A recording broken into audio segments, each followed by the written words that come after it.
Hello, ഞാനൊരു കാര്യം പറയാൻ വേണ്ടി വന്നതാണ് കേട്ടോ. നമ്മളെല്ലാവരും വെയിറ്റ് ലോസിന് വേണ്ടിയിട്ട് ചിയാ സീഡ് നന്നായി കഴിക്കൂലേ? എല്ലാത്തിലും പറയാറുണ്ടല്ലോ ചിയാ സീഡ് അടിപൊളിയാണ്, നല്ലതാണ്.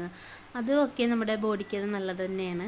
പക്ഷെ ഓവറാവാതെ സൂക്ഷിക്കണം കേട്ടോ. അപ്പോൾ ഇത് ഞാൻ ഉപയോഗിക്കുന്ന സമയത്ത് ഞാൻ എപ്പോഴും വിചാരിക്കാറുണ്ട് ഇതൊന്ന് കഴുകിയിട്ടൊന്ന് നല്ല വൃത്തിയാക്കിയിട്ട് നമുക്ക് ഉപയോഗിക്കാൻ പറ്റിയിരുന്നെങ്കിലെന്ന്. പക്ഷെ ഇത് കഴുകാൻ പറ്റില്ലല്ലോ. കഴുകി കഴിഞ്ഞാൽ ഇതിൻ്റെ ആകെ ഇങ്ങനെ നാശമായി പോവില്ലേ, പിന്നെ എടുത്തു വെക്കാൻ പറ്റില്ല, അപ്പം തന്നെ ഉപയോഗിക്കും വേണമല്ലോ. അപ്പോൾ ഇപ്രാവശ്യം ഞാൻ ചിയാ സീഡ് വാങ്ങിച്ചപ്പോൾ നമ്മൾ ഈ പച്ചമരുന്ന് കടകളിൽ നിന്നാണ് കേട്ടോ ഞാൻ വാങ്ങിക്കാറുള്ളത്. അത് നമുക്കൊരു വിശ്വാസമാണല്ലോ നല്ലതായിരിക്കും എന്നുള്ളത്. അങ്ങനെ ഞാൻ വാങ്ങിയിട്ട് ഞാനൊരു സ്റ്റീൽ പ്ലേറ്റിലിട്ടിട്ട് വെയിലത്ത് വെച്ച് ചൂടാക്കി.